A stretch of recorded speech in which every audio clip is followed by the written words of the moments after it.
नमस्कार दोस्तों, I hope आप सभी बहुत अच्छे होंगे और आप सबकी तैयारी भी काफ़ी शानदार तरीके से चल रही है। आज हम लोग करने वाले हैं बीपीएससी के प्रीवियस ईयर का क्वेश्चन, बीपीएससी का 14th बीपीएससी, ठीक है, 40वां बीपीएससी का 1995 में जो 1995 ईस्वी में हुआ था, ठीक है, इनका प्रीवियस ईयर का क्वेश्चन करने वाले हैं। और इसके साथ साथ प्रीवियस ईयर का क्वेश्चन है, लेकिन हम 2022-23 के हिसाब से संदर्भ को देखते हुए, ठीक है, इसको करेंगे, सॉल्यूशन करेंगे, ठीक है। चलिए बिना बात की देर किए हम लोग करते हैं 40वां बीपीएससी का प्रीवियस ईयर का क्वेश्चन है। पहला क्वेश्चन बोल रहा है, निम्नलिखित में से किसने 1857 के विद्रोह को एक षड्यंत्र की संज्ञा दी? षड्यंत्र की संज्ञा किसने दी? तो कौन सा दिया था? तो option A sir James Outram and W Taylor ने। इसने बोला क्या था? इसने बोला था यह हिंदू मुस्लिम षड्यंत्र है। किसने? इन लोगों ने बोला था। क्या बोला था? हिंदू मुस्लिम षड्यंत्र, ठीक है। चलिए, और ऑप्शन में देखा सर जॉन के और सर जॉन लॉरेंस, इन दोनों ने क्या बोला था? ये बोला था ये सिपाही विद्रोह है, ठीक है। और टी आर होम्स ने क्या बताया था? यह साम्यता एवं बर्बरता का संघर्ष है। किसने बोला था? T R Holmes. चलिए नेक्स्ट क्वेश्चन देखते हैं हम लोग। निम्नलिखित वर्गों, क्वेश्चन क्या बोला? निम्नलिखित वर्गों में किसने 1857 के विद्रोह में भाग नहीं लिया? तो इसमें पूछ रहा है 1857 के विद्रोह में किसने भाग नहीं लिया था? तो किसने भाग नहीं लिया था? तो केवल किसने? साहूकारों ने भाग नहीं लिया था। तो क्या होगा? ऑप्शन सी, केवल 2। खेतिहर मजदूर भाग लिए, कृषक भाग लिए और जमींदार भाग लिए। ये सब के सब भाग लिए थे 1857 में, लेकिन साहूकार ने भाग नहीं लिया था। तो कौन सा होगा? Option C. नेक्स्ट क्वेश्चन, 1857 के विद्रोह ने, क्या क्वेश्चन पूछ रहा है? 1857 के विद्रोह ने बिहार के कई नगरों को प्रभावित किया। बिहार के विभिन्न नगरों में विद्रोह के विस्फोट का सही क्रम निम्नलिखित में से कौन प्रस्तुत कर रहा है? तो कौन प्रस्तुत कर रहा है? तो कौन सा कर रहा है? रोहिणी, पटना, मुजफ्फरपुर और जगदीशपुर, ऑप्शन बी। अब देखिए इसमें ये तो आंसर पता चल गया, रोहिणी में, ठीक है। रोहिणी कहाँ? ये देवघर में। कहाँ पे है? देवघर, जो आजकल अब झारखंड में चला गया, ठीक है। यहाँ से कौन थे यहाँ के स्वतंत्रता सेनानी? अमानत अली। क्या नाम था? नाम सुनते जाइए दिमाग में, अमानत अली करके नाम था। अमानत अली और सलामत अली, ठीक है, ये रोहिणी से थे। पटना से कौन थे? तो पटना से स्वतंत्रता सेनानी थे कौन? पीर अली। क्या नाम था उनका? पीर अली, ठीक है। मुजफ्फरपुर से स्वतंत्रता सेनानी कौन थे? तो मुजफ्फरपुर से थे कौन? वारिस अली। क्या नाम था? वारिस अली, ठीक है। और जगदीशपुर से कौन थे? ये आपको ऑलरेडी पता होगा, वीर कुंवर सिंह, ठीक है, वीर कुंवर सिंह, ठीक है, पता चल गया। चलिए, तो आंसर कौन सा है? ऑप्शन बी, रोहिणी, पटना, मुजफ्फरपुर और जगदीशपुर। नेक्स्ट क्वेश्चन देखते हैं, मानव बलि का निषेध, क्या क्वेश्चन पूछ रहा है? मानव बलि प्रथा का निषेध करने के कारण अंग्रेजों के विरुद्ध विद्रोह करने वाली जनजाति का नाम बताइए। तो कौन सी जनजाति थी? तो खोंड जनजाति, ऑप्शन बी। नेक्स्ट क्वेश्चन, किस वर्ष में हिंदुस्तान रिपब्लिकन एसोसिएशन की स्थापना हुई थी? कब हुई थी? तो कब हुई थी? तो 1924 ईस्वी में। आप हिंदुस्तान रिपब्लिकन एसोसिएशन की स्थापना किए कौन थे? सचिंद्र सान्याल, सुने होंगे नाम, सचिंद्र सान्याल ने किया था 1924 ईस्वी में, ठीक है। 1928 ईस्वी में किसकी? तो 1928 ईस्वी में भगत सिंह ने किसकी स्थापना की? Hindustan socialist Republican association. नाम एक जैसा है, लेकिन क्वेश्चन बहुत बार पूछता है। हिंदुस्तान सोशलिस्ट रिपब्लिक एसोसिएशन की स्थापना की थी भगत सिंह का 1928 ईस्वी में, लेकिन इनका आंसर क्या होगा? हिंदुस्तान रिपब्लिक एसोसिएशन की स्थापना 1924 ईस्वी में, ऑप्शन बी। किसने किया था? सचिंद्र सान्याल ने। नेक्स्ट क्वेश्चन देखते हैं, भारतीय राष्ट्रीय कांग्रेस की प्रथम महिला अध्यक्ष का नाम बताइए। तो कौन थी प्रथम महिला अध्यक्ष? तो एनी बेसेंट थी। कब बनी थी? 1917 ईस्वी में, समझे, 1917 ईस्वी में। ये भारतीय राष्ट्रीय कांग्रेस की प्रथम महिला अध्यक्ष एनी बेसेंट है, ठीक है। और ये कौन सा था? 33वां अधिवेशन था, ठीक है, याद रखिए, क्वेश्चन पूछता। और यदि यहीं पे क्वेश्चन रहता भारतीय राष्ट्रीय कांग्रेस की प्रथम भारतीय महिला अध्यक्ष तब कौन हो जाती? सरोजिनी नायडू कब बनी आईएनसी के अध्यक्ष? 1925 ईस्वी में, ठीक है, ये चीज़ याद रखिएगा। वो आईएनसी को लेकर ऑलरेडी हम क्लास ले चुके हैं, ठीक है। जिन लोगों ने नहीं देखा, एक बार वीडियो पे चैनल पे विजिट जरूर कर लें, ठीक है। चलिए नेक्स्ट क्वेश्चन देखते हैं, निम्न में से किसने 1873 ईस्वी में सत्यशोधक समाज की स्थापना की? सत्यशोधक समाज की स्थापना किसने की थी? तो ज्योतिबा फुले ने, ऑप्शन बी, ठीक है। ज्योतिबा फुले की पुस्तक का है, पुस्तक भी है, कौन सी है? तो पुस्तक का नाम है गुलामगिरी। क्या नाम है? गुलामगिरी, ठीक है, याद रखिए। गोपाल कृष्ण गोखले ऑप्शन में देख रखा, तो गोपाल कृष्ण गोखले से क्या जुड़ा हुआ? तो गोपाल कृष्ण गोखले ने क्या किया था? तो इन्होंने इनको, सबसे पहली बात तो गोपाल कृष्ण गोखले को सर्वेंट ऑफ इंडिया सोसाइटी की स्थापना किए थे, कौन? गोपाल कृष्ण गोखले। और गोपाल कृष्ण गोखले को ग्लैड, याद रखिएगा, ग्लेड स्टोन के नाम से भी जाना जाता है। किसको? गोपाल कृष्ण गोखले को, ठीक है, तो ये चीज़ थोड़ा दिमाग में रखिएगा। चलिए नेक्स्ट क्वेश्चन देखते हैं, निम्नलिखित वर्गों में कौन 1905 ईस्वी के स्वदेशी आंदोलन से मुख्यतः अप्रभावित रहा? तो कौन अप्रभावित रहा? तो रहा कौन कौन सा? कृषक वर्ग अप्रभावित रहा और मुसलमान वर्ग अप्रभावित रहा। तो कौन सा? ऑप्शन सी हो जाएगा, 2 एवं 3। नेक्स्ट क्वेश्चन, निम्नलिखित में किसका योगदान होम रूल लीग की स्थापना में नहीं था? तो होम रूल लीग की स्थापना में किनका था, पहले ये पता होनी चाहिए। तो एनी बेसेंट था, बाल गंगाधर तिलक थे, एस सुब्रमण्यम अय्यर थे। तो किनका नहीं था? तो एच एस ऑलकॉट, इसका योगदान नहीं था। होम रूल लीग की स्थापना हुई थी कब? 1916 ईस्वी में। ठीक है, 1916 में बाल गंगाधर तिलक और एनी बेसेंट ने की थी। ठीक है, तो ये चीज़ याद रखिएगा, बाल गंगाधर तिलक और Annie Besant. M Subramaniam Iyer जो इनको ये मानद उपाध्यक्ष बनाया गया था, मानद अध्यक्ष बनाया गया था। किसका? होम रूल लीग का, एम सुब्रमण्यम अय्यर को। ठीक है, तो ये चीज़ एम सुब्रमण्यम अय्यर को दक्षिण भारत का grand old man of India बोलते हैं। किसको? एम सुब्रमण्यम अय्यर को। ठीक है, चलिए नेक्स्ट क्वेश्चन, किसने खिलाफत आंदोलन को हिंदुओं और मुसलमानों की, क्या बोल रहा है, हिंदुओं और मुसलमानों की एकता के एक ऐसे अवसर के रूप में देखा जो 100 वर्षों में पुनः प्रस्तुत नहीं होगी? तो किसने बोला था ये? महात्मा गांधी ने, ऑप्शन सी। चलिए नेक्स्ट क्वेश्चन, असहयोग आंदोलन के स्थगन संबंधी घटनाओं का सही क्रम इंगित कीजिए। तो सबसे पहली बात है, चौरा चौरी में पुलिस कांड कब हुआ था? ये 5 फरवरी कब? 1922 ईस्वी में। असहयोग आंदोलन कब से कब तक चला था? ये तो आपको पता होगा ना, 1920 से लेकर के 22 तक चला था असहयोग आंदोलन। चौरा चौरी कांड हुआ 5 फरवरी 1922 को। ठीक है, उग्र भीड़ पर पुलिस थाना को जलाया गया। गांधी जी द्वारा आंदोलन का स्थगन कब कर दिया गया था? तो 11 फरवरी को कर दिया गया था। 11 फरवरी 1922 को स्थगन कर दिया क्या? आंदोलन को, असहयोग आंदोलन। और गांधी जी की गिरफ्तारी कब हो गई? 13 मार्च 1922 को। तो सीरियली है 1 2 3 4। तो 1 2 3 4 क्या होगा? Option A. नेक्स्ट क्वेश्चन, खुदाई खिदमतगार, क्वेश्चन है क्या, खुदाई खिदमतगार संगठन की स्थापना किसने की? तो खुदाई खिदमतगार की स्थापना खान अब्दुल गफ्फार खान ने की। ठीक है, ऑप्शन में एक दे रखे हैं अबुल कलाम आज़ाद। अबुल कलाम आज़ाद के बारे में पता होगा, ये आईएनसी के यंगेस्ट, बोले तो यंगेस्ट आईएनसी के अध्यक्ष बने थे। 1940 से लेकर के 45 तक रहे थे।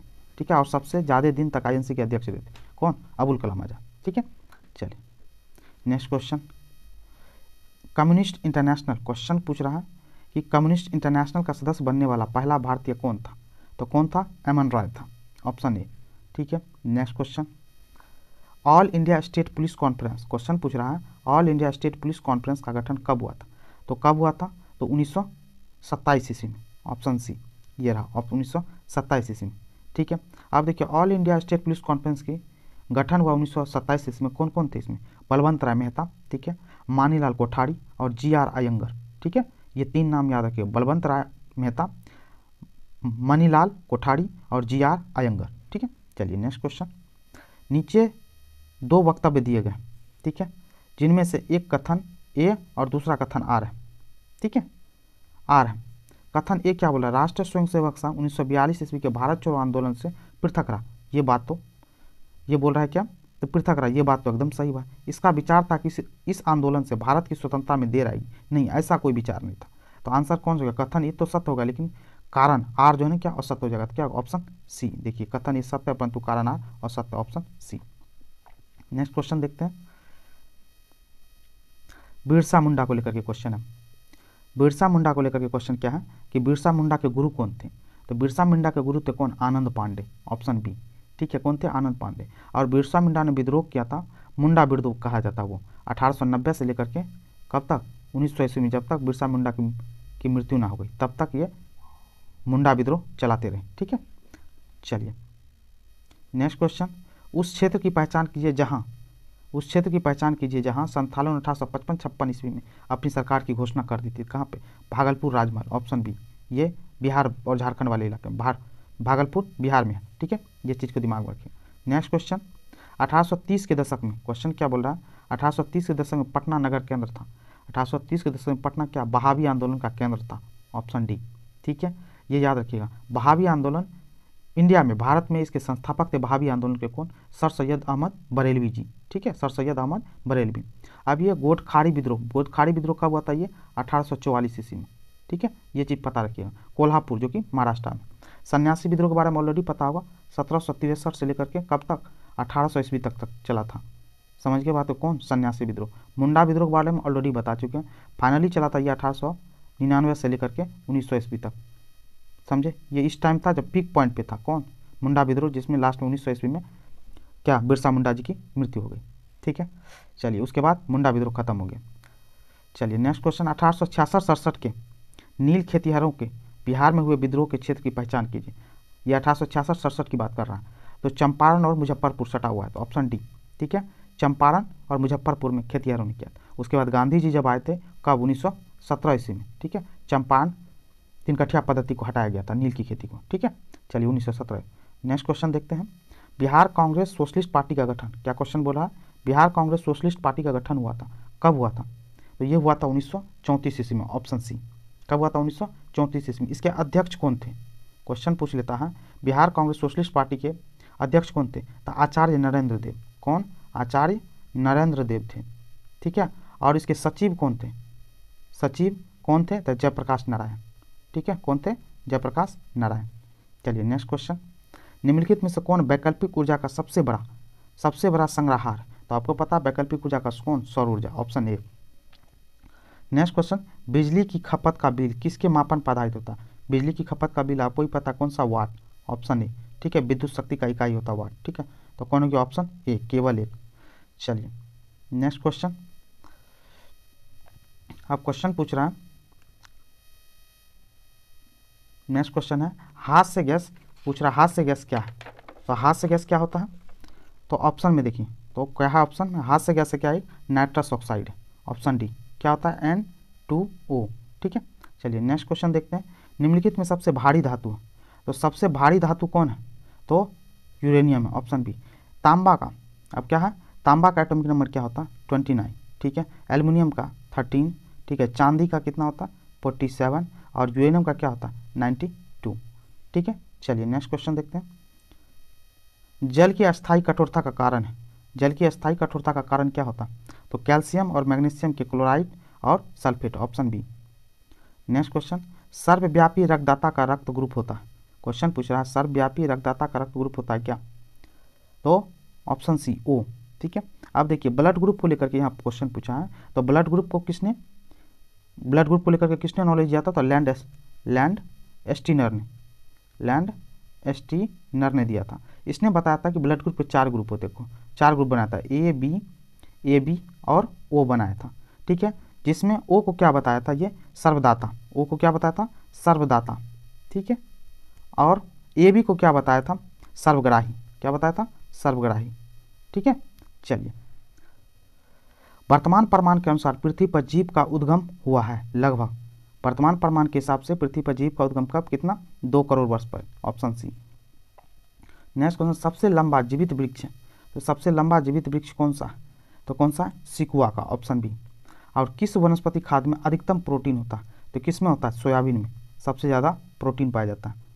चलिए नेक्स्ट क्वेश्चन, मृदा अपरदन रोका जा सकता है, क्वेश्चन क्या पूछ रहा है कि मृदा अपरदन रोका जा सकता है, किस तरीके से रोका जा सकता है, तो वन रोपण द्वारा, बोले तो वृक्षों को लगाकर, ऑप्शन सी। न्यूजीलैंड में पाया जाने वाला उड़नहीन पक्षी है, तो और न्यूजीलैंड को आप लोग क्या, अधिकतर न्यूजीलैंड के प्लेयर आते हो क्या बोलते हैं आप लोग, कीवी बोलते हो ना, तो ऑप्शन सी, कीवी। ठीक है, नेक्स्ट क्वेश्चन, समुद्र नीला प्रतीत होता है, क्वेश्चन है समुद्र नीला प्रतीत होता है, तो क्यों होता है प्रतीत, तो समुद्र के नीला होने का कारण क्या, आकाश के परावर्तन तथा जल के कणों द्वारा प्रकाश प्रकीर्णन के कारण, ऑप्शन बी। नेक्स्ट क्वेश्चन, तेज हवा वाली रात्रि में ओस नहीं बनती है, क्यों नहीं बनती है, तो वाष्पीकरण की दर क्या हो जाती है, तेज हो जाती है, ऑप्शन ए। नेक्स्ट क्वेश्चन, जीवन चक्र की दृष्टि से, क्वेश्चन क्या बोल रहा है, जीवन चक्र की दृष्टि से पौधे का सबसे महत्वपूर्ण अंग कौन सा, तो सबसे महत्वपूर्ण अंग है पुष्प, क्योंकि पुष्प से ही बनते हैं बीज, और पुष्प के अध्ययन को क्या बोलते हैं, एंथोलॉजी, क्या बोलते हैं, एंथोलॉजी। चलिए नेक्स्ट क्वेश्चन, आर्कियोप्टेरिक्स, क्या बोल रहा है, आर्कियोप्टेरिक्स है क्या है, ये जुरेसिक युग का सर्वपुरातन पक्षी है, option A. Next question, aspirin है, एस्पिरिन क्या है, तो एस्पिरिन क्या है, तो एंटीपिरेटिक है, ऑप्शन बी। और 37 क्वेश्चन क्या बोल रहा है, अपमार्जक क्या है, तो अपमार्जक क्या होता है, साबुन, अपमार्जक साबुन होता है, ऑप्शन ए। रेडियोधर्मी पदार्थ उत्सर्जित करता है, तो रेडियोधर्मी पदार्थ क्या उत्सर्जित करता है, तो अल्फा भी करता है, बीटा भी करता है और गामा भी करता है, तो ऑप्शन डी हो गया। ठीक है, नेक्स्ट क्वेश्चन, डॉल्फिन वर्गीकृत किए जाते हैं, तो डॉल्फिन वर्गीकृत क्यों किए जाते हैं, तो डॉल्फिन वर्गीकृत किए जाते हैं किस चीज़ के, स्तनी में। ठीक है, ऑप्शन डी। नेक्स्ट क्वेश्चन, जब हम बकरी या भेड़ का मांस खाते हैं, जब हम बकरी या भेड़ का मांस खाते हैं तब हम क्या करते हैं, तो बकरी या भेड़ तो द्वितीयक उपभोक्ता हो जाते हैं। ठीक है, सबसे पहली बात तो प्राथमिक उपभोक्ता वो होता है जो पौधे या पौधे से जुड़ा हुआ चीज़ खाता है, प्राथमिक उपभोक्ता। ठीक है, द्वितीयक उपभोक्ता कौन होता है, जो प्राथमिक उपभोक्ता पे जीवन के लिए या भोजन के लिए आश्रित रहता है। ठीक है, और तृतीयक उपभोक्ता कौन है, ये अधिकतर मांसाहारी जीव होते हैं, और या इसको एक तरीके से बोलिए सर्वाहारी। ये तृतीयक उपभोक्ता द्वितीयक उपभोक्ता या प्राथमिक उपभोक्ता पे निर्भर रहते हैं, अधिकतर ये मांसाहारी होते हैं। कौन, तृतीयक उपभोक्ता। आंसर कौन हो गया, बकरी या भेड़ का मांस खाते हैं वो क्या, द्वितीयक उपभोक्ता, तो ऑप्शन बी। आप देखिए ये मैथ का क्वेश्चन है, मैथ का क्वेश्चन बताने की जरूरत है नहीं, वीडियो काफ़ी लंबी हो जाएगी, आप क्वेश्चन देख लीजिए, आप बना सकते हो, बाकी हम आंसर बता देते हैं इसका, 10 मिनट होगा। ठीक है, नेक्स्ट, अभी लगातार मैथ का क्वेश्चन है, ये बताने का मतलब नहीं है क्योंकि आप ऑलरेडी मैथ का प्रैक्टिस कर रहे हैं, मुझे ऐसा विश्वास है, ऑप्शन बी होगा इसका 8। नेक्स्ट क्वेश्चन, यदि एक कुएं में 10 श्रमिक है 4 दिन में खोद लेते हैं तो इस टाइप का क्वेश्चन है, तो इसका आंसर क्या देगा, ऑप्शन डी 80 है। आप पॉज करके वीडियो बना सकते हो क्वेश्चन को, इसमें कोई दिक्कत नहीं। ठीक है, नेक्स्ट क्वेश्चन है, एक इंजन को लेकर के, एक इंजन जिनके पहिए की परिधि इतनी दी हुई है। ठीक है, तो इसका आंसर दे रखा है कौन, ऑप्शन बी 21। और एक नगर की जनसंख्या 4% वार्षिक दर से वृद्धि होती है और शरणार्थियों का 1% वार्षिक दर से अतिरिक्त वृद्धि होती है, तो वर्ष में पश्चात की वृद्धि होगी, तो कौन सी होगी, 10.25, बी दे रखा है। ठीक है, आप आराम से पॉज करके वीडियो बनाइए। ठीक है, किसी कोड में डिसाइड के विकल्प ये, तो इसका आंसर क्या होगा, तो ऑप्शन सी। 47 का हो गया कौन सा, 10 अध्यापक का वार्षिक आयु को लेकर के 26,250, ऑप्शन ए है। और रेलगाड़ी एक्स किसी स्थान पर 50 किलोमीटर प्रति रफ्तार से है, तो इसका आंसर कौन सा होगा, 2.5। ठीक है, 2.5 घंटे। और नेक्स्ट क्वेश्चन है, यदि y का y% z का y% हो, तो इसका आंसर z% हो तो z बराबर होगा किसके होगा, तो आंसर देख लीजिए इसका आंसर होगा कौन सा, तो x होगा। ठीक है, नेक्स्ट क्वेश्चन, एक वर्ग परीक्षा में XY का देख लीजिए, आप क्वेश्चन देख लीजिए, हम इसका आंसर आपको बता देते हैं। तो इसका आंसर कौन सा है, तो इनका आंसर है ए। ठीक है, x को 1% अधिक मिले। चलिए आप देखते हैं फिर से, आप क्वेश्चन आ गया फिर से आपका हमारा, तो क्वेश्चन क्या है, ग्रीन पीस क्या है, तो ग्रीन पीस क्या है, तो आपको पता, तो ग्रीन पीस क्या है, पर्यावरण समर्थकों का एक अंतर्राष्ट्रीय संगठन है, ऑप्शन सी। ठीक है, अब ये क्या है, तो ये स्थापना हुई थी, ग्रीन पीस की स्थापना हुई थी कब, 1971 में। कब, 1971 में, कहाँ पे, कनाडा में। ठीक है, कनाडा में। ठीक है, कनाडा के वैनकूवर में। ठीक है, ग्रीन पीस की स्थापना। चलिए नेक्स्ट क्वेश्चन, अब देखिए नेक्स्ट क्वेश्चन क्या बोल रहा है कि हाल में आयोजित G7 शिखर सम्मेलन का आयोजन स्थल नोवा स्कोशिया स्थित है। ये देखिए आपको बता रहा ऑलरेडी 1995 को 1995 ईस्वी का प्रीवियस ईयर का क्वेश्चन है, तो उस हिसाब से पूछा है। ठीक है, हम आपको प्रेजेंट के हिसाब से भी बताते चलेंगे। ठीक है, तो क्वेश्चन क्या बोल रहा है, तो G7 शिखर सम्मेलन का, तो उस टाइम में कब हुआ था, तो कब हुआ था, तो कनाडा में हुआ था। कहाँ पे हुआ था, सॉरी, कनाडा में हुआ था। ठीक है, अब देखिए G7 शिखर सम्मेलन को एस्टेब्लिश कब किया गया था, एस्टेब्लिश हुआ था 1975 में, 1975 में। ठीक है, और G7 में 7 देश हैं। 7 देश कौन कौन है, यूके है। ठीक है, यूके, कनाडा, ठीक है, कनाडा, फ्रांस, ठीक है, जर्मनी, ठीक है, इटली, जापान, ठीक है, और लास्ट में एक America.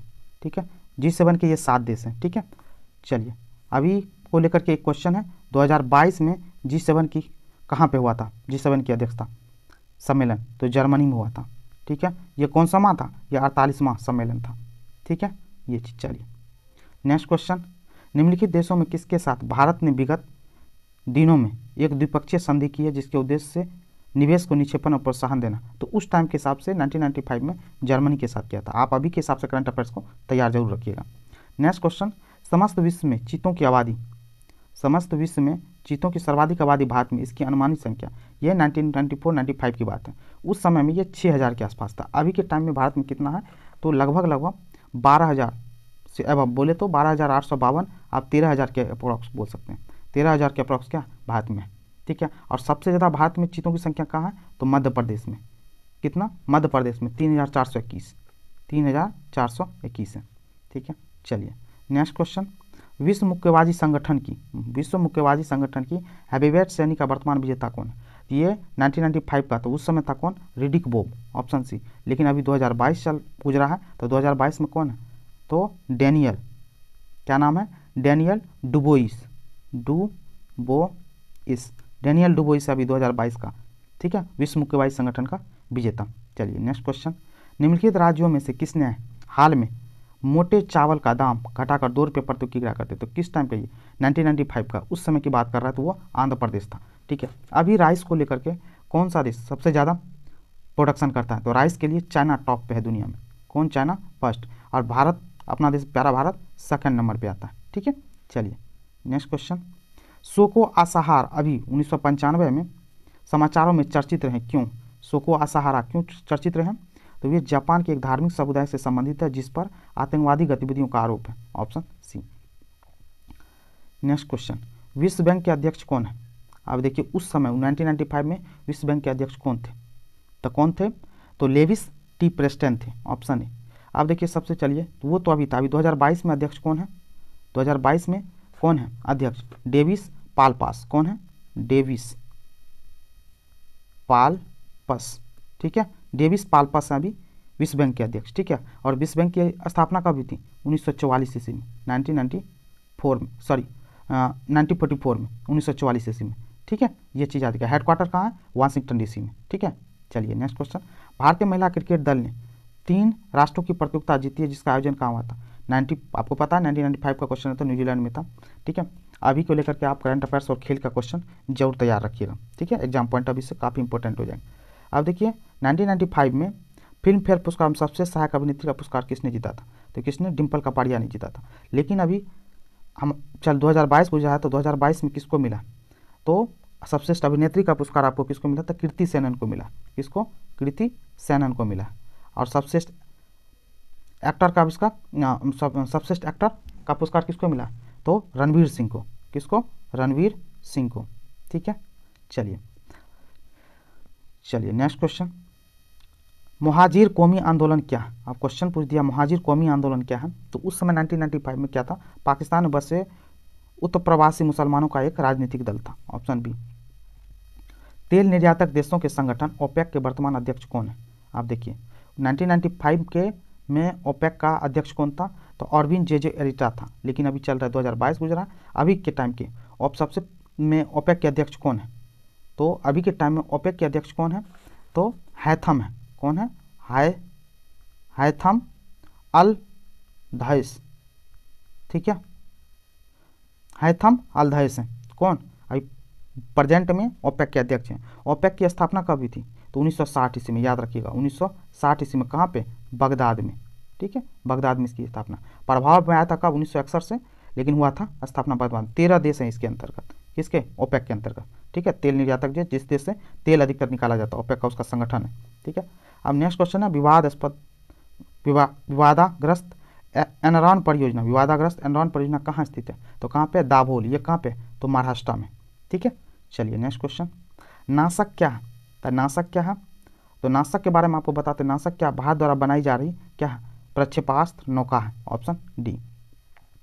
Next question, Jammu Kashmir प्रशासन द्वारा निम्नलिखित पुस्तकों में से किसे प्रतिबंधित किया गया, तो किसको प्रतिबंधित किया गया, तो प्रतिबंधित किया कौन, तहरीके मुजाहिदीन को, ऑप्शन सी। नेक्स्ट क्वेश्चन, प्रतिवर्ष 5 लाख भारतीय एक रोग से मरते हैं, प्रतिवर्ष 5 लाख भारतीय एक रोग से मरते हैं, इसकी पहचान कीजिए, तो किससे मरते हैं, तो कैंसर से मरते थे। ये 1995 का क्वेश्चन उस हिसाब से। अभी 2022 में कैंसर से लगभग कितना, तो 8 लाख के आसपास मरते हैं, 8 लाख, ठीक है, 8 लाख के आसपास आदमी मरते हैं प्रत्येक साल कैंसर से, ठीक है। तो ये चीज़ आप देखिए, निम्नलिखित देशों में से मानवाधिकारों की गंभीर उल्लंघन का दोषी ठहराया गया, तो 1995 में किसको ठहराया गया था किसको, ईरान को भी, पाकिस्तान को भी और तुर्की को भी, तो उपयुक्त डी। नेक्स्ट क्वेश्चन, निम्नलिखित देशों में किसने यूरोपीय समुदाय के लिए एकल मुद्रा के प्रस्ताव पर सशक्त विद्रोह किया था, कि किसने किया था, तो इंग्लैंड ने किया था, ऑप्शन बी। अब नेक्स्ट क्वेश्चन, उत्तर प्रदेश के राज्यपाल ने विधानसभा के सत्र आयोजन के लिए इसके अध्यक्ष को निर्देश किया, ऐसा करने में उन अधिकारों का उपयोग कर रहे थे जो उनके पक्ष में नहीं थे। तो कौन सा अधिकार था? अनुच्छेद 175, ठीक है, ऑप्शन बी, ठीक है, ये चीज़ दिमाग में रखिएगा। अनुच्छेद 172 क्या चीज़ को लेकर बोलता है? राज्य की विधान परिषद एवं विधान परिषद और विधान परिषद को लेकर के समझे विघटन नहीं होगा, ठीक है, ये अनुच्छेद 172 को लेकर, ठीक है। और दूसरा बात अनुच्छेद 175 क्या बोलता है? 175 बी, राज्यपाल सदन या नहीं तो राज्य के विधानमंडल के सदन की को संदेश दे सकते हैं, इसको लेकर के। अनुच्छेद 176 क्या? राज्यपाल का अभिभाषण को लेकर के, अनुच्छेद 176। चलिए नेक्स्ट क्वेश्चन। हाल में 1995 में जी शिखर सम्मेलन, यहाँ पे G7 है, देख रहे हैं, मिस्टेक हो गया। G7 शिखर सम्मेलन की अध्यक्षता किसने की? तो किसने किया था? तो G7 शिखर सम्मेलन की अध्यक्षता जीन सेत्राई किया था, ठीक है। और ऑलरेडी आपको हम बता चुके हैं G7 शिखर सम्मेलन को लेकर ऑलरेडी। तो ठीक है, 2022 में किसने किया था? तो 2022 में कौन किया था? जर्मनी अध्यक्षता किया। तो जर्मनी की चांसलर, यहाँ चांसलर इसके अध्यक्ष होंगे तो कौन होंगे? जर्मनी के चांसलर कौन थे जो अभी हाल फिलहाल 2000 के? तो ओलाफा नाम है इनका, ओलाफा एस्कोलजे, ठीक है, ये चांसलर है जर्मनी के, इसी ने G7 की अध्यक्षता की है, ठीक है, 2022 में। चलिए नेक्स्ट क्वेश्चन। 1995 के कान फिल्म महोत्सव में न्यायिक मंडल के अध्यक्ष कौन थे? तो न्यायिक मंडल के अध्यक्ष तो कौन थे? जियां मोरो थे, ठीक है। अभी 2022 में कांस फेस्टिवल हुआ, इसके अध्यक्ष कौन थे? तो विंसेंट, क्या नाम था? तो विंसेंट लिंटन था, विंसेंट लिंडन, ठीक है, विंसेंट लिंडन।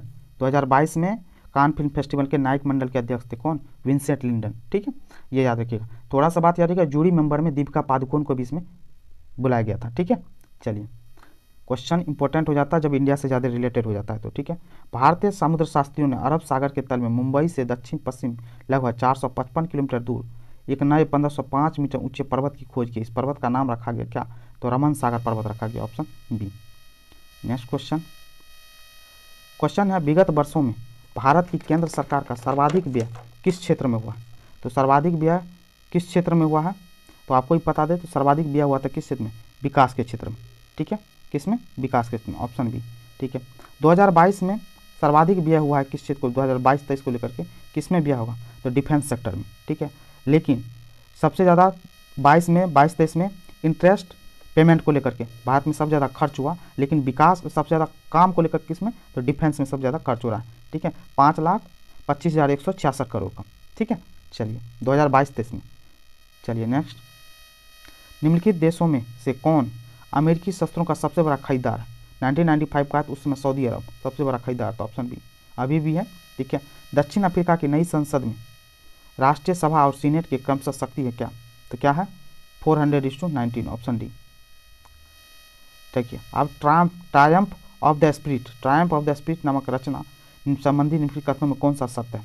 इसमें इसकी रचयिता रोमा देवी है, एकदम सही बात है। इसमें कपिल देव के जीवन का विवरण है, एकदम सही बात। इसका औपचारिक विमोचन सुप्रसिद्ध चित्रकार M.F. हुसैन ने किया था, सही बात है, तो क्या होगा? ऑप्शन डी, ठीक है, ऊपर सभी सही। नेक्स्ट क्वेश्चन, निम्नलिखित में से किसने हाल में बोले तो 1995 में टेनिस खिलाड़ियों के बीच प्रथम स्थान को पुनः प्राप्त किया? तो कौन किया था प्रथम स्थान प्राप्त? तो मोनिका सेलेस ने किया था। लेकिन अभी आपको पता है 2022 गुजरा, 2022 में किसको मिला? मतलब 2022 में महिला टेनिस खिलाड़ी में टॉप पे कौन है? इगा स्विएटेक, नाम याद रखिएगा, इगा स्विएटेक, ठीक है, इगा स्विएटेक, ये क्या है? महिला टेनिस खिलाड़ी की नंबर 1, ठीक है। पुरुष में कौन है? तो कार्लोस अल्कराज, ठीक है, नंबर 1 प्लेयर है टेनिस का।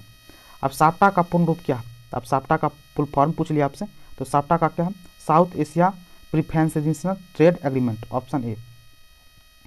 नेक्स्ट क्वेश्चन, ब्रायन लारा, ये देखिए क्वेश्चन सब जितना है ना उस समय क्रिकेट का था, अभी के हिसाब से आप करंट अफेयर में अप टू डेट रहना जरूरी है आपको, ठीक है। ब्रायन लारा के विश्व क्रिकेट में 2 कीर्तिमानों को पार करने के कारण बहुत ख्याति प्राप्त हुई। जिन 2 खिलाड़ियों को कीर्तिमानों को उन्होंने पार किया हुए कौन? तो किनको लेकर? तो गारफील्ड सोबर्स और हनीफ मोहम्मद, ऑप्शन डी, उस समय के हिसाब से था, ठीक है। लेकिन हाल फिलहाल में आपको पता होगा इंडिया श्रीलंका का मैच चल रहा है, अभी हाल फिलहाल कल ही की बात है, इंडिया श्रीलंका का मैच चल रहा है।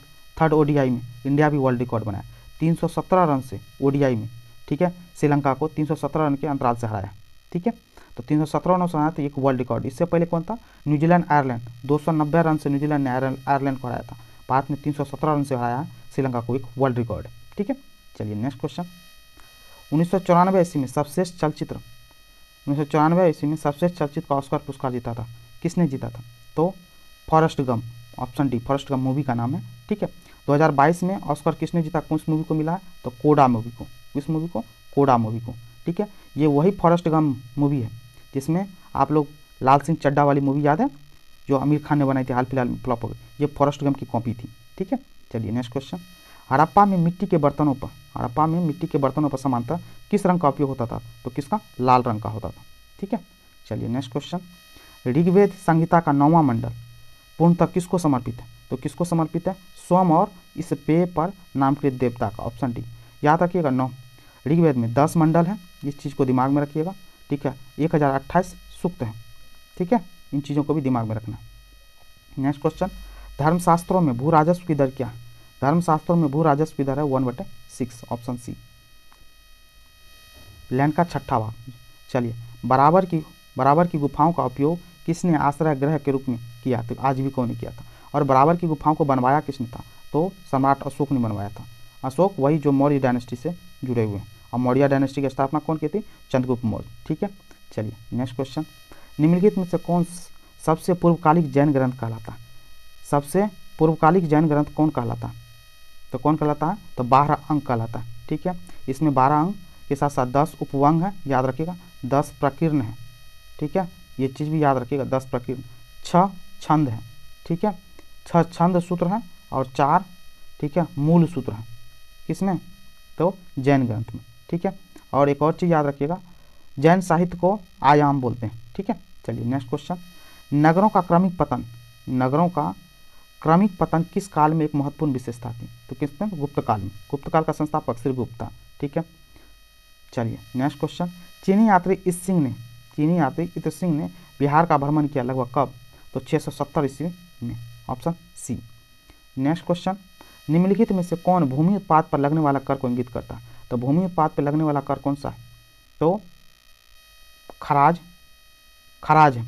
उसके साथ कौन? उस्र और मुक्तई, 134, ऑप्शन डी होगा। यहाँ गलती से लिख दिया अभी, 134 होगा, ऑप्शन डी। कहने का मतलब खराज, उस्र और मुक्तई ये क्या? भूमि उत्पाद पर लगने वाला कर है। ठीक है, चलिए नेक्स्ट। विजयनगर के उस पहले शासक की पहचान कीजिए जिसने बहमनियों से गोवा छीना। तो बहमनियों से गोवा छीना कौन सा? तो हरिहर द्वितीय ने छीना, ऑप्शन बी। ठीक है, हरिहर द्वितीय का टाइम पीरियड कब से कब तक? 1377 से लेकर के कब तक? 1404 ईस्वी तक। ठीक है, किसने बहमनियों से गोवा को वापस छीन लिया? तो सबसे पहली बात विजयनगर आया था। विजयनगर समाज की स्थापना कौन किया था? हरिहर और बुक्का। कौन? हरिहर और बुक्का 2 भाई थे। और कब किए थे स्थापना? 1336 ईस्वी में, समझे, विजयनगर साम्राज्य की स्थापना किए थे। और विजयनगर साम्राज्य का टाइम पीरियड कब से कब तक? 1336 से लेकर के 1646 ईस्वी तक। ठीक है, अच्छा खासा टाइम पीरियड आपको दिख रहा है। जैसे, और इसमें 4 डायनेस्टी थे, 4 वंश। ठीक है, 4 वंश थे, जैसे कौन कौन? संगम वंश, सुलूब वंश, तुलुब वंश और अरबिदु वंश। याद रखिएगा, 4 वंश थे विजयनगर साम्राज्य में। ठीक है, संगम वंश, सुलूब वंश, तुलुब वंश और अरबिदु वंश। ठीक है, चलिए नेक्स्ट क्वेश्चन देखते हैं। बिहार के सुप्रसिद्ध संत सरफुद्दीन मनेरी का संबंध सूफियों के किस संप्रदाय से? तो किससे? फिरदौसी कुबरबोरी से, फिरदौसी संप्रदाय से था। सुहारवादी संप्रदाय, तो संस्थापक कौन थे? शेख सोहारबुद्दीन उमर सोहारवर्दी। ठीक है, शेख सोहारबुद्दीन उमर सोहारवर्दी संस्थापक थे ये, सोहारवर्दी संप्रदाय। और फिरदौसी के लिए कौन? सुप्रसिद्ध संत सरफुद्दीन मनेरी। ठीक है, चलिए नेक्स्ट क्वेश्चन। मध्यकाल में बिहार शरीफ का नगर महत्वपूर्ण रहा। बिहार शरीफ का नगर महत्वपूर्ण रहा किस चीज़ को लेकर के? तो विद्या के केंद्र के रूप में और धार्मिक केंद्रों के रूप में, दोनों के लिए था। तो ऑप्शन कौन सा? डी, 2 और 4 दोनों। चलिए नेक्स्ट क्वेश्चन। निम्नलिखित अंग्रेजों में किसे जहांगीर ने खान की उपाधि से सम्मानित किया था? तो जहांगीर ने किसको? कैप्टन हॉकिंस को खान की उपाधि से किया था। कब कैप्टन हॉकिंस आया? कब था बाद में? 1608 ईस्वी में जहांगीर के दरबार में आया था। ठीक है, चलिए उस क्षेत्र की पहचान कीजिए जहां से यूरोपवासी को सर्वोत्तम सोरा और अफीम प्राप्त होता था। कहाँ? तो बिहार से, ऑप्शन ए। अब चलिए, मयूर सिंहासन पर बैठने वाला अंतिम मुगल सम्राट कौन था? तो अंतिम मुगल सम्राट कौन था? Mohammad Shah, option B. ठीक है, ये मोहम्मद शाह कब से कब? 1719 ईस्वी से लेकर के कब तक? 1719 से लेकर के 1748 ईस्वी तक शासन किया था। कौन? मोहम्मद शाह। और मोहम्मद शाह को ही रंगीला बादशाह के नाम से जानते हो। और इन्हीं के टाइम में आया था कौन? नादिर शाह, 1739 ईस्वी में आक्रमण किया था, ठीक है, और इससे छीन के चला गया था मयूर सिंहासन को लेकर के, ठीक है। अब बाकी शाह आलम प्रथम, इसी को आप लोग बोलते हैं बहादुर शाह प्रथम या बहादुर शाह जफर। ये औरंगजेब के मरने के बाद आया था। औरंगजेब मरा कब था? 1707 में। 1707 से 1712 तक बहादुर शाह प्रथम शासन किया था, ठीक है। सब मुगलिया डायनेस्टी का शासक है। बहादुर शाह जफर, इसको क्या बोलते हैं? मुगल बादशाह, मुगलिया डायनेस्टी का सबसे लास्ट शासक था ये, 1837 से 57 तक, ठीक है। यही बहादुर शाह जफर या बहादुर शाह द्वितीय, इसी को बोलते हैं हम लोग, ठीक है। जहांदार शाह के बारे में आपको ऑलरेडी पता होगा, यहाँ पे ऑप्शन में जहांदार शाह दे रखा है। तो जहांदार शाह 1712 से 13 बहुत कमजोर शासक था, समझे बात को। लाल कुमरी वैश्या के कारण ये चर्चा में रहा था, ठीक है। चलिए नेक्स्ट क्वेश्चन, सूची 1 को सूची 2 से मिलाना, ये आपको ऑलरेडी पता होगा। नागानंद, ये हर्षवर्धन के दरबार में। हर्षचरित बाणभट्ट, ठीक है। तुगलकनामा अमीर खुसरो, ठीक है। तोहफत उल मोहब्बुद्दीन, ये राजा राम मोहन राय। और नील दर्पण से दीनबंधु मित्र का संबंध है, ठीक है। तो आंसर पूरा मिल गया, ठीक है।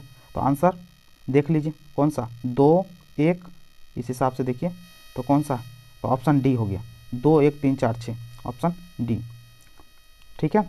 2, 1, 3, 4, 6, ऑप्शन डी, ठीक है। अब यहाँ पे देखिए एक ऑप्शन एक्स्ट्रा दे रखा था, कौन सा? अब्दे मलिक इसासी। ये कौन है? इन्होंने एक पुस्तक लिखी थी, कौन सा? फुतुह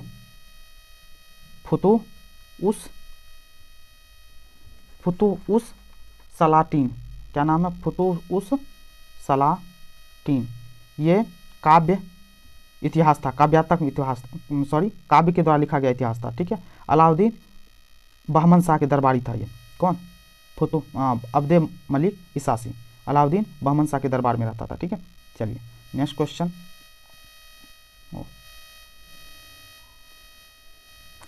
नेक्स्ट क्वेश्चन है कि 1856 ईस्वी में निम्नलिखित में कानून पारित हुआ। 1856 ईस्वी में कौन सा कानून पारित हुआ? तो आपको पता हो तो 1856 में कानून पारित हुआ था किस चीज़ को लेकर के? तो हिंदू विधवा पुनर्विवाह कानून और धार्मिक असुविधा कानून, ये पारित हुआ था, ठीक है, 1856 ईस्वी में। अब देखिए यहाँ पे 1856 में किया था, तो इसमें ब्रिटिशर्स पदाधिकारी कौन था? Lord Canning. कौन थे? लॉर्ड कैनिंग साहब, ठीक है, याद रखिएगा क्वेश्चन बार बार। लॉर्ड कैनिंग के टाइम में कौन? ईश्वर चंद्र विद्यासागर ने मिलकर, ठीक करके ये विधवा पुनर्विवाह कानून को लाया था, ठीक है, ये चीज़ दिमाग। और धार्मिक असुविधा कानून भी आया था। लेकिन सती निषेध रेगुलेशन है, ये सती प्रथा कब आता है? 1829 ईस्वी में लॉर्ड विलियम बेटिंग के टाइम में इसकी सपोर्ट कौन किया था? राजा राम मोहन राय। लेकिन विधवा पुनर्विवाह कानून 1856 में लॉर्ड कैनिंग का सहायता कौन किया था? ईश्वरचंद विद्यासागर। इन चीज़ों को याद रखिएगा, ठीक है। तो 1 और 3 हो गया था, आंसर कहाँ? ऑप्शन ए, ठीक है। चलिए नेक्स्ट क्वेश्चन देखते हैं।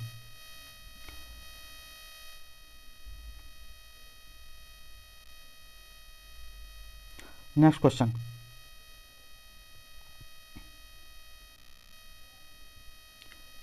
क्वेश्चन, रेगुलेटिंग एक्ट के प्रावधानों के अंतर्गत क्या बोल रहा है?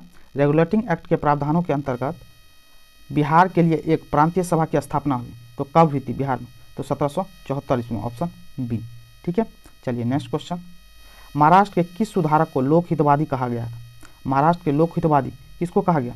तो गोपाल हरि देशमुख को बोला जाता है लोकहितवादी, ठीक है, ये चीज़ याद रखें। गोपाल कृष्ण गोखले ऑप्शन में दे रखा, तो सर्वेंट ऑफ इंडिया सोसाइटी की स्थापना किए थे, ग्लैड स्टोन के नाम से जाना जाते हैं ये।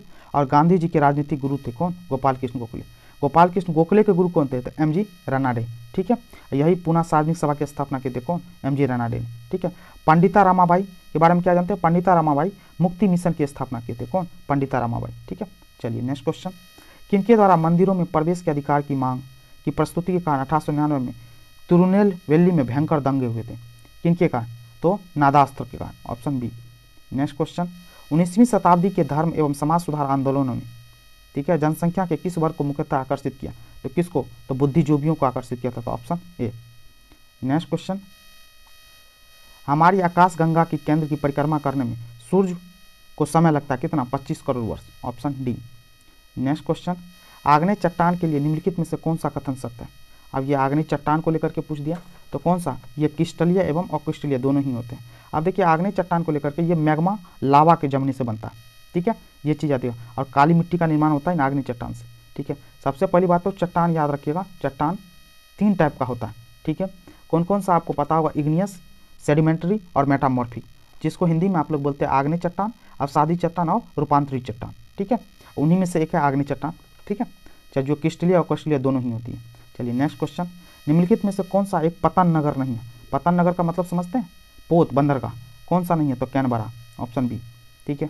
नेक्स्ट क्वेश्चन, पारिस्थितिकी संतुलन बनाए रखने के लिए न्यूनतम वन आवरण अनिवार्य है। संतुलन बनाए रखने कम से कम 33% होना चाहिए, ऑप्शन डी, 33% होना चाहिए। लेकिन भारत में है कितना परसेंट?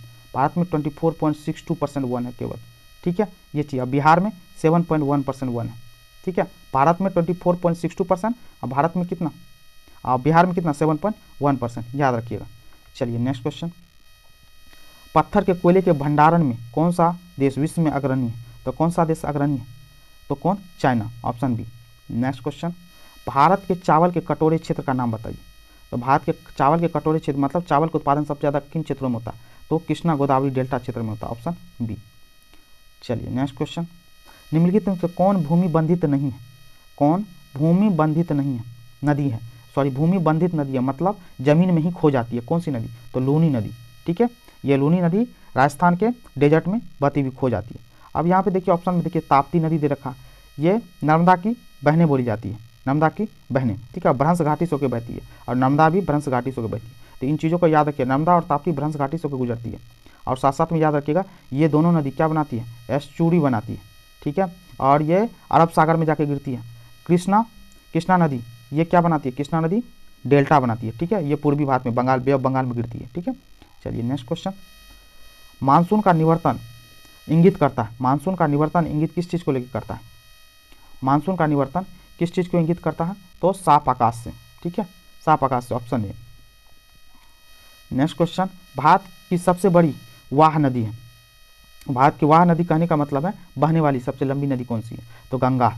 अब गंगा की लंबाई आपको पता ही होगा 25 किलोमीटर, ठीक है, 25 किलोमीटर गंगा नदी, ठीक है। महानदी उड़ीसा साइड में बहती है, ठीक है। और गोदावरी नदी आपको पता होगा ये कहाँ पे? बे ऑफ बंगाल में गिरती है। नर्मदा नदी की पता आपको पहले ही बता दिए, ये भ्रंश घाटी बनाती है, ठीक है, नर्मदा और ताप्ती। तो थोड़ा सा याद रखिएगा क्वेश्चन को लेकर कौन सी भ्रंश बनाती है। अधिकतर आप गौर कीजिएगा जो वेस्ट साइड नदी बहती है, कौन कौन सी? नर्मदा और ताप्ती, ये एस्चुरी बनाती है, ठीक है।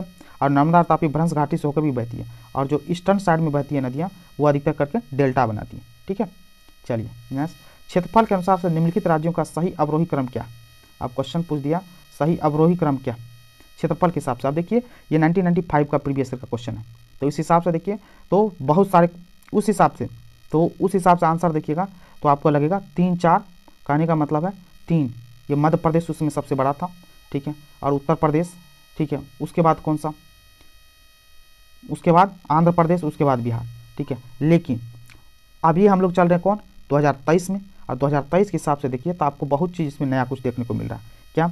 आंध्र प्रदेश से एक अलग स्टेट बना है, कौन सा बना है? तो तेलंगाना बना है, ठीक है, तेलंगाना बना है। कब बना था ये? 2014 में। तो ये भी स्टेट 2 बार मतलब 2 भागों में टूट चुका है। मध्य प्रदेश भी 2 भागों में टूट चुका है, मध्य प्रदेश और छत्तीसगढ़, ठीक है, मध्य प्रदेश और छत्तीसगढ़। कब? 2000 ईस्वी में, ठीक है। बिहार भी, बिहार से झारखंड अलग हो चुका है, ठीक है, 2000 ईस्वी में, ठीक है। और अब उत्तर प्रदेश तो यूँ है। मतलब इस हिसाब से अभी 2022 के अकॉर्डिंग, 23 के अकॉर्डिंग, तो सबसे बड़ा राज्य अब कौन सा? राजस्थान है। राजस्थान के बाद कौन सा आता है? तो मध्य प्रदेश का नंबर आता है। मध्य प्रदेश के बाद महाराष्ट्र का नंबर आता है, ठीक है, उसके बाद आंध्रा का नंबर आता है। तो ये 3 स्टेट तो याद रखिए, राजस्थान, मध्य प्रदेश और महाराष्ट्र, ये सबसे बड़े स्टेट में आते हैं। सबसे बड़ा राजस्थान, उसके बाद मध्य प्रदेश, उसके बाद महाराष्ट्र, ठीक है, एरिया के हिसाब से। चलिए अब नेक्स्ट क्वेश्चन देखते हैं, सबसे बड़ा हिमनद निम्नलिखित में से कौन सा? सबसे बड़ा हिमनद निम्नलिखित में से कौन सा? सबसे बड़ा हिमनद कौन सा है इसमें से? सबसे बड़ा हिमनद तो रुंधुन है, option B. Next question, Marmagao पतन कहने का मतलब बंदरगाह स्थित है कहाँ पे है? तो मारमागांव है गोवा में, ठीक है। उड़ीसा में कौन सा है? पारादीप, कौन सा है? पारादीप बंदरगाह। तमिलनाडु में कौन सा? तो चिदम्बरनार पोर्ट है। केरल में कौन सा है? Cochin port. Next question, Bharat में सबसे महत्वपूर्ण मत्स्य उद्योग, भारत में सबसे महत्वपूर्ण मत्स्य उद्योग कौन सा? अपतट में, कौन सा? अपतट में, ऑप्शन बी। नेक्स्ट क्वेश्चन, छोटा नागपुर पठार, क्वेश्चन पूछ रहा है क्या? छोटा नागपुर का पठार, छोटा नागपुर पठार है, क्या है छोटा नागपुर पठार? तो एक संप्राय भूमि है, ठीक है, ऑप्शन डी। आप देखिए छोटा नागपुर पठार ये पूर्वोत्तर भारत में है कौन सा, छोटा नागपुर का पट्टा कहाँ पर, ये कहाँ कौन कौन से स्टेट में, तो झारखंड में है, बिहार में है, झारखंड, बिहार, उड़ीसा और वेस्ट बंगाल में जो फैला हुआ है कौन सा, तो छोटा नागपुर का पट्टा। और पारसनाथ की पहाड़ी जो सुनते हैं ना, यही छोटा नागपुर का उच्चतम पॉइंट है। ठीक है, चलिए नेक्स्ट क्वेश्चन। भारत में पहली चीनी मिल स्थापित हुई थी। अब देखिए इसको लेकर के आप थोड़ा आटपटांग टाइप का लगे, तो चीनी मिल की पहली स्थापना इस हिसाब से तो बेतिया में होना चाहिए, ऑप्शन बी। क्यों, देखिए 1840 ईस्वी में यहाँ सबसे पहली बार लगी थी, सॉरी 1840 ईस्वी में बेतिया में। मरहौरा में कब लगा, 1904 ईस्वी में, कब, 1904 ईस्वी में। ठीक है, और मोतिहारी में कब लगा, 1933 ईस्वी में। इस हिसाब से देखिए तो कौन सा हो गया, बेतिया में सबसे पहले चीनी मिल की स्थापना हुई थी। चलिए नेक्स्ट क्वेश्चन। देश में कच्चे तांबे के उत्पादन में बिहार का क्या स्थान, देश में कच्चे तांबे के उत्पादन में बिहार का स्थान। देखिए 1995 का प्रीवियस ईयर क्वेश्चन है, तो आपको ही पता है उसमें झारखंड साथ में था, तो बिहार में वैसे भी मिनरल्स बहुत ज़्यादा मिलते, तो उस समय पर पहला स्थान था। लेकिन अब 2023 का दौर चल रहा है, इस समय क्या हुआ, तो बिहार का बंटवारा हो चुका है, झारखंड आ चुका है, तो अब जो है ना कच्चे तांबे के लिए कौन, मध्य प्रदेश, कौन सा, मध्य प्रदेश सबसे ज़्यादा टॉप पे है, सबसे ज़्यादा होता है, उसके बाद राजस्थान, ठीक है, उसके बाद झारखंड का नंबर आता है। ठीक है, तो अब कौन सा हो गया, मध्य प्रदेश अभी के हिसाब से 2023 के हिसाब से। ठीक है, चलिए बिहार का कुल भौगोलिक क्षेत्रफल है। अब ये कुल भौगोलिक क्षेत्रफल है, तो अभी जो यहाँ पे दे रखा ये 95 के हिसाब से क्या होगा आंसर, तो 95 के हिसाब से कौन सा आंसर, 17.4 लाख वर्ग किलोमीटर, ऑप्शन सी। लेकिन ये चल रहा है 2023 और 2024 में बिहार का कुल भौगोलिक क्षेत्रफल कितना, 94,000 कितना 163 वर्ग किलोमीटर। ठीक है, ये याद रखिएगा। और इसमें बिहार 22 मार्च 1912 ईस्वी में बिहार बना था। ठीक है, इस चीज़ को याद रखिएगा। बिहार देखिए बिहार का भौगोलिक क्षेत्रफल है, तो इससे जुड़ा कुछ क्वेश्चन तो आपको पता होना चाहिए। भारत का कहते हैं बिहार का अक्षांश और देशांतर, बिहार का स्थापना दिवस तो एक बात याद रखना 22 मार्च को। ठीक है, उसके बाद अक्षांश और देशांतर में तो बिहार चतुष्फलकीय है, ये चीज़ तो आपको ऑलरेडी पता होगा। ठीक है, अब बीचों बीच से क्या गंगा नदी गुजरती है, तो इस चीज़ को जानिए। पहली बात तो अक्षांश और देशांतर के तौर पर क्या क्या, तो ये देखिए 24 डिग्री नीचे में, 24 डिग्री 20 मिनट और 10 सेकंड नॉर्थ से लेकर के ऊपर में कितना तक 27 डिग्री 31 मिनट। ठीक है, 27 डिग्री 31 मिनट और 15 सेकंड नॉर्थ तक फैला हुआ है। ठीक है, ये चीज़। दूसरा ये ठीक है अक्षांश में, देशांतर में किस तरह, तो देशांतर में याद रखिएगा कि 83 डिग्री कितना, एक मिनट सॉरी गलत कर दिए आपको, अक्षांश और देशांतर के तौर पर बताते हैं। अक्षांश में 24 डिग्री 20 मिनट 10 सेकंड नॉर्थ से लेकर के, ठीक है, 27 डिग्री 31 मिनट 15 सेकंड तक फैला हुआ है नॉर्थ में। ठीक है, और दूसरा देशांतर में तो 83 डिग्री 19 मिनट 50 सेकंड से लेकर के कहाँ तक 88 डिग्री 17 मिनट 40 सेकंड के बीच में फैला हुआ। तो बिहार का अक्षांश से देशांतर आपको पता होना चाहिए। चलिए नेक्स्ट क्वेश्चन। निम्नलिखित नदियों में से कौन बिहार में गंगा में मिलती है, तो गंडक भी मिलती है, सोन भी मिलती है, घाघरा भी मिलती है, पुनपुन भी मिलती है, तो ऑप्शन ए। ठीक है, चलिए नेक्स्ट क्वेश्चन।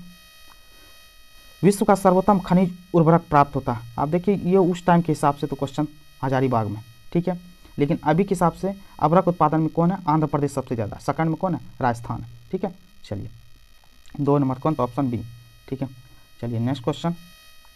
नीचे दिए वक्तों में कौन सा कथन, ये कथन 2 दे रखा है। ठीक है, तब इसमें देखना है कौन सा, दक्षिण बिहार उत्तर बिहार के अपेक्षा अधिक विकसित है। देखिए 1995 के हिसाब से आपको बार बार हम बता रहे हैं, और ये अधिक विकसित है, दक्षिण बिहार उद्योगों का विकास हुआ। तो उस समय के हिसाब से 1995 के हिसाब से आप देखोगे तो इसका आंसर आपको पता चल जाएगा। कहने का मतलब है ये कथन सही है उस समय के हिसाब से, लेकिन अभी के हिसाब से आपको पता है ये नॉर्थ बिहार में, अब क्या तो पहले साउथ में बिहार में क्या था, झारखंड भी आता था, तो उस हिसाब से हम मान सकते हैं सही आंसर कौन सा है, कथन ए कथन आर दोनों सही है, कथन ए की सही व्याख्या आर करता है। ठीक है, लेकिन अभी के हिसाब से तो नॉर्थ बिहार अभी ज़्यादा विकसित है हमारे गया वाले मतलब साउथ बिहार की तरफ से। ठीक है, चलिए नेक्स्ट क्वेश्चन देखते हैं। नेक्स्ट क्वेश्चन, लोकसभा को उसकी कार्यकाल की समाप्ति के पूर्व भी भंग किया जा सकता है, तो भंग किया जा सकता है किसके द्वारा, तो राष्ट्रपति द्वारा मंत्रिपरिषद की किसके सलाह पे, option C. Next question, Lok Sabha चुनाव का कोई प्रत्याशी अपना जमानत खो देता यदि उससे प्राप्त ना हो सके क्या, इसमें से कोई नहीं होगा, ऑप्शन डी। क्या 1/10 वैध मतों का 1/10 यदि उसको वोट नहीं मिला तो वो अपनी क्या होता है, जमानत खो देता है। ठीक है, चलिए नेक्स्ट, मंत्रिपरिषद उत्तरदायी होता है, मंत्रिपरिषद किस चीज़ के लिए उत्तरदायी होता है, तो मंत्रिपरिषद संसद के प्रति उत्तरदायी होता है, तो ऑप्शन डी। नेक्स्ट क्वेश्चन, वर्तमान लोकसभा में प्रत्येक राज्य के लिए स्थानों का आवंटन आधारित है, लोकसभा में स्थानों का आवंटन किस कौन सी जनगणना 1971 की जनगणना था, ठीक है। ये देखिए 2026 तक 1971 की जनगणना के हिसाब से चलेगा, ठीक है, 2026 तक, ठीक है। ये कौन सा 84वां संविधान संशोधन के द्वारा ये फिक्स किया गया था, ठीक है। 84वां संविधान संशोधन 2001 में ये कानून पारित किया गया था कि 1971 की जनगणना के हिसाब से 2026 तक लोकसभा के सीटों का आवंटन निश्चित रहेगा, ठीक है। चलिए नेक्स्ट क्वेश्चन, यदि किसी राज्य की विधानसभा का अध्यक्ष पद त्यागना चाहे तो वो अपना त्याग पत्र देना चाहता है, किसको देगा, तो उपाध्यक्ष को देगा, ऑप्शन सी। उपाध्यक्ष किसको, अध्यक्ष को देता है। राज्यसभा को भंग करने का अधिकार किसे प्राप्त, तो राज्यसभा को भंग करने का अधिकार तो उपयुक्त में कोई नहीं, ऑप्शन डी। सबसे पहली बात तो ये क्वेश्चन राज्यसभा को भंग किया नहीं जा सकता, और राज्यसभा को भंग नहीं किया जाता। राज्यसभा के मेंबर 6 वर्ष के लिए होते हैं, ठीक है, और 1/3 सदस्य प्रत्येक 2 वर्ष पर क्या होते हैं, सेवा से मुक्त हो जाते हैं, ठीक है। उपराष्ट्रपति क्या होता है, राज्यसभा का सभापति होता है, ठीक है। चलिए नेक्स्ट क्वेश्चन, भारतीय संविधान की प्रस्तावना के सिलसिले में निम्नलिखित में से कौन सा क्रम सही है। प्रस्तावना को लेकर के पूछ रहा है, तो सार्वभौम, सत्ता संपन्न, समाजवादी, धर्मनिरपेक्ष, जनावादी और गणतंत्र, ऑप्शन डी।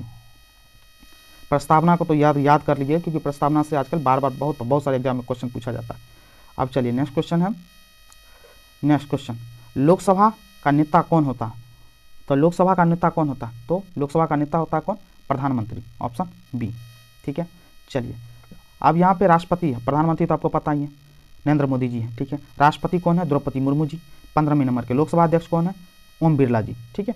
चलिए नेक्स्ट क्वेश्चन, संसद के दोनों सदनों का संयुक्त अधिवेशन आयोजित होता है, तो संयुक्त अधिवेशन आयोजित कब होता है, तो एक ऐसे विधेयक पर विचार करने, उसे पारित करने के लिए जिस पर दोनों सदनों में, राज्यसभा और लोकसभा में मतभेद हो, तो कौन सा होगा, 4, ऑप्शन बी, ठीक है। चलिए नेक्स्ट क्वेश्चन, किसी राज्य के विधान परिषद की संरचना अथवा विघटन किया जा सकता है, किसी राज्य के विधान परिषद की संरचना अथवा विघटन किया जा सकता है, क्या चीज, संसद द्वारा, किसके द्वारा, संसद द्वारा, ऑप्शन बी।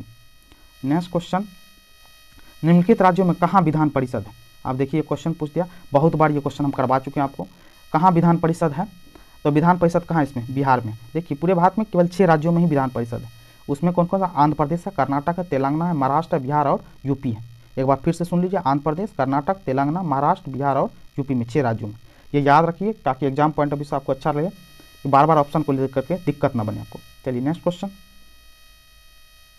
भारतीय संविधान के निम्नलिखित अनुच्छेदों में से कौन राज्य की विधानसभा को निर्वाचन का प्रावधान प्रस्तुत करता है, तो कौन करता है, तो कौन करता है, तो अनुच्छेद 170 ये। चलिए नेक्स्ट क्वेश्चन, बिहार में लोकसभा में सांसदों की संख्या कितनी है, बिहार में लोकसभा में सांसदों की संख्या कितनी है। देखिए 1995 के हिसाब से ऑप्शन सी था 54 था, लेकिन अभी कितनी है, 40 है, ठीक है। झारखंड में कितनी है, तो 14 है, ठीक है। चलिए नेक्स्ट क्वेश्चन, योजना आयोग का गठन कब हुआ था, योजना आयोग का गठन कब हुआ था, योजना आयोग का गठन तो 1950 ईस्वी में, ऑप्शन बी, ठीक है। लेकिन योजना आयोग का गठन अब 2014 में इसको इंड कर दिया गया, और आपको पता है 2015 से क्या आ गया, नीति आयोग, ठीक है। कौन सा, नीति आयोग। इसके अध्यक्ष कौन होते हैं, प्रधानमंत्री खुद होते हैं। पंचवर्षीय योजना, क्या क्वेश्चन पूछा, पंचवर्षीय योजनाओं के मसौदों को अंतिम रूप से कौन स्वीकृति प्रदान करता है, तो कौन करता है, राष्ट्रीय विकास परिषद, ऑप्शन सी। एस्टेब्लिशमेंट कब हुआ था राष्ट्रीय विकास परिषद की, 1952 ईस्वी में, ठीक है। चलिए नेक्स्ट क्वेश्चन, स्वतंत्रता प्राप्ति के बाद से भारत ने सर्वाधिक प्रगति, स्वतंत्रता प्राप्ति के बाद भारत सबसे ज़्यादा किसमें, गेहूं के उत्पादन में सर्वाधिक प्रगति किया। नेक्स्ट क्वेश्चन, 8 अक्टूबर 1891 को भारतीय रिजर्व बैंक ने बैंक दर को 11% से बढ़ा करके, भारतीय रिजर्व बैंक ने बैंक दर को 11% बढ़ाकर कितना कर देता, ये देखिए उस समय के हिसाब से ऑप्शन बी 12%। अब देखिए इसमें एक होता है रेपो रेट, एक होता है रिवर्स रेपो रेट। ये क्या होता है ना, हर समय के हिसाब से फ्लक्चुएट करते रहता है, बदलते रहता है। लेकिन अभी 2023 चल रहा है, अभी के हिसाब से अभी जो रिवर्स रेपो और रेपो रेट, ठीक है, रेपो रेट कितना चल रहा है, 6.25 चल रहा है अभी, ठीक है, और रिवर्स चल रहा है 3.35, ठीक है। अब ये देखिए अभी हम आपको तो बता दें, लेकिन हो सके 1 मंथ 2 मंथ 3 मंथ के बाद ये आपको रिवर्स रेपो ऊपर से चेंज होते रहता है, ठीक है। तो इसको लेकर के, लेकिन करंट का आपका पता होना चाहिए, करंट समय में क्या चल रहा है, ठीक है।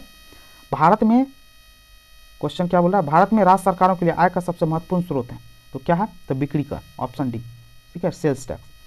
भारत में राष्ट्रीय आय का आकलन होता है, भारत में राष्ट्रीय आय का आकलन क्या होता है, भारत में राष्ट्रीय आय का आकलन किससे होता है, केंद्रीय सांख्यिकी संगठन द्वारा, ऑप्शन डी। नेक्स्ट क्वेश्चन, 1991 की जनगणना के साथ भारत की जनसंख्या, अब देखिए 1991 की जनगणना के साथ भारत की जनसंख्या कितनी थी, तो 84.6 करोड़। लेकिन अभी चल रहा है 2023 में क्या है, 23 में देखिए 1 अरब 41 करोड़ 43 लाख, ठीक है, 84,948, ठीक है। 141 करोड़ 1 अरब 41 करोड़ के आसपास है, ठीक है, जनसंख्या, ये 2023 की जनसंख्या के हिसाब से, ठीक है। चलिए, भारत को एक अल्प विकसित देश कहा जाता है, उसकी किस वजह से? तो तीव्र गति से जनसंख्या वृद्धि का कारण, कृषि पर आधारित निर्भरता के कारण, औद्योगिक उन्नति की मंद गति के कारण। तो 1 2 मतलब 2 3 4 ऑप्शन डी। नेक्स्ट क्वेश्चन, भारतीय अर्थव्यवस्था में, क्वेश्चन क्या बोल रहा है, भारतीय अर्थव्यवस्था में संयुक्त क्षेत्र का क्या अभिप्राय? तो संयुक्त क्षेत्र का अभिप्राय क्या होता है? किसी उद्यम में सरकारी एवं निजी क्षेत्र दोनों को ही सम्मिलित का दायित्व दिया जाता है। तो ऑप्शन डी, संयुक्त अर्थव्यवस्था बोलते हैं उसको। चलिए नेक्स्ट,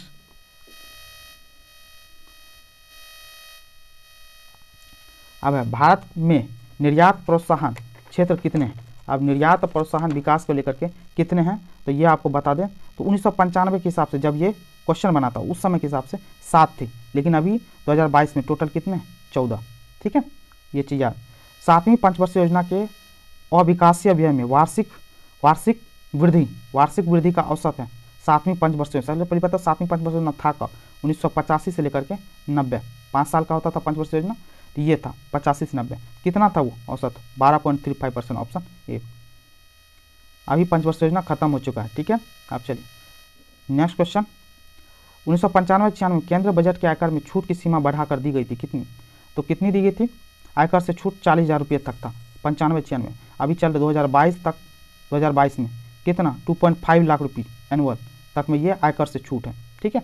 चलिए, ग्रामीण क्षेत्रों से प्रत्यक्षतः संबंधित परिवार कल्याण सेवाओं के लिए 1995 में केंद्रीय बजट में प्रस्तावित आवंटन था, तो कितना था? 726 करोड़। अभी 2021-22 के हिसाब से, समझे, 21-22 में परिवार कल्याण सेवाओं के लिए, ठीक है, परिवार कल्याण सेवा के लिए, फैमिली वेलफेयर सर्विस के लिए कितना तो एलोकेट किया जाता रुपया को? तो 71,269 करोड़ 71,269 करोड़ रुपीज़ अलॉट किए गए क्या? परिवार कल्याण सेवाओं के लिए, ठीक है, 2021-22 में, ठीक है। चलिए नेक्स्ट क्वेश्चन, बिहार की सिंचाई आकस्ता कितनी है? बिहार की सिंचाई कितनी है आकस्ता? तो बिहार की सिंचाई कितना? उस समय के हिसाब से 91.64 लाख हेक्टेयर था। अभी के हिसाब से, अभी 2021-22 के हिसाब से बिहार की 102.64 लाख हेक्टेयर, ठीक है, 102.64 लाख हेक्टेयर सिंचाई आस्था क्षेत्र, ठीक है। बिहार में शस्य गहनता लगभग कितनी है? तो शस्य गहनता उस समय 138% था, अभी के हिसाब 2019-22 के हिसाब से 144% है शस्य गहन, कितना? 144%। नेक्स्ट, बिहार में कृषि का स्वरूप क्या? आपको पता है बिहार में कृषि का स्वरूप जीवनदायी है, ऑप्शन ए, ठीक है। और नेक्स्ट क्वेश्चन, सबसे लास्ट क्वेश्चन है, जिला नियोजन एवं विकास परिषद का प्रधान कौन होता है? तो कौन होता? जिला विकास पदाधिकारी, ऑप्शन बी। ये थे टोटल 1995 के प्रीवियस ईयर का क्वेश्चन और उसका पूरा एक्सप्लेनेशन, ठीक है। आई होप ये आपको पसंद आया होगा, तो पसंद आया तो प्लीज़ करके चैनल को लाइक करें, सब्सक्राइब करें। Thank you so much.